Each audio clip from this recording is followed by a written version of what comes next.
If I woke up tomorrow and my dog was reactive again, I mean, full meltdown mode, barking, lunging, totally dysregulated, and it felt like all of our years of training had disappeared overnight, here is exactly what I would do. And truthfully, it might not be what you've been told or what you're expecting. First, I would cancel the walk because walking a reactive dog without any clarity doesn't build resilience. It just builds more stress and more confusion. I'd focus on protecting our relationship and not digging our reactivity hole any deeper because I don't understand what's happening or why she's acting this way. Which leads me to the next step is figuring out the root cause.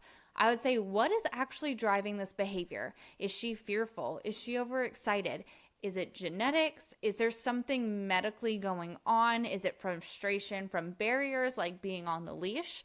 I would observe what she's doing. I would try to track patterns, write down what she's having reactions to, when they're happening, and see if I could figure out what it is and watch her body language. Is she looking nervous? Is she looking like she wants to go over and say hi to the other dog? Because reactivity is not just about the behavior, it's communication from a nervous system that is in fight or flight. It is in override. So something's going on that has cut out the decision making center and making their brain go into overdrive and not think logically. Then I would really focus on rebuilding our foundation. I would go back to teaching leash work, what leash pressure meant, name recognition, engagement, and I would make sure that we can work together as a team. I would be able to connect with her in easy moments and start building that relationship back up. So when we hit those hard moments, I'm not asking her for focus and attention in the hardest part of her day. And I would help get her back to being regulated because when your dog's brain is not so busy, then it can focus and start really learning. And while I'm doing this, I would try to avoid all of the triggers that I know of. And not forever, but long enough to understand why she's reacting and to really just stop the rehearsal of the behavior.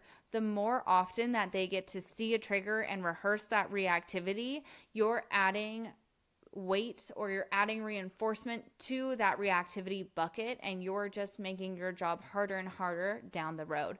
So while it's not always possible to avoid triggers, I would do my absolute best to avoid them for now while I'm reworking her reactivity. Then I would really focus on what our life is like inside of the house. Does my dog have actual biological fulfillment? Is she getting everything she needs? Is she getting enough exercise? Is she getting the right food? Is she sleeping enough to be able to regulate her nervous system? Or is she up constantly barking at windows all day, not sleeping, pacing around, not being able to turn her brain off and relax? Most reactivity is not solved just on the walks. I would say it's not ever at all going to just be solved on your walks. Reactivity is a full picture problem. So you have to take into account your dog's day, the way you communicate with them inside of the home, and the other 23 and a half hours of the day that you're not out on the walk. Then I would build a new plan for who my dog is today. So I would not think, this is who I want her to be. This is who she was yesterday when she wasn't reactive. What's going on right now? And I would work with the dog in front of me and do exactly what she needs with what her behavior is showing me.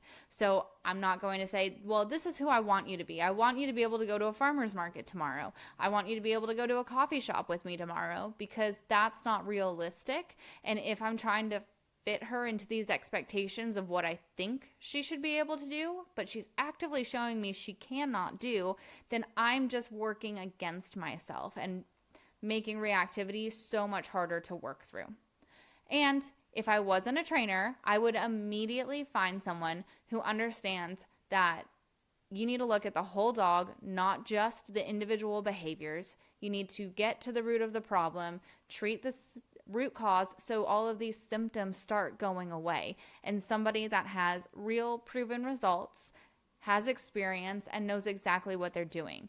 Training is not just about what you can get your dog to do. It's not just about obedience. It's about how you can have clear communication with them, how you can be consistent, help teach them the rules and boundaries, balance their nervous system, and make them feel safe and regulated so that their brain is in a place that they can learn and start making progress again. If you're thinking that, okay, that sounds like a great plan, no one's ever broken it down like that, then send me a DM with the word link, and I'm going to send you over a video that breaks down my whole dog training approach. This is the exact method that has helped hundreds of reactive dogs finally make the shift out of being reactive, especially when nothing else has worked.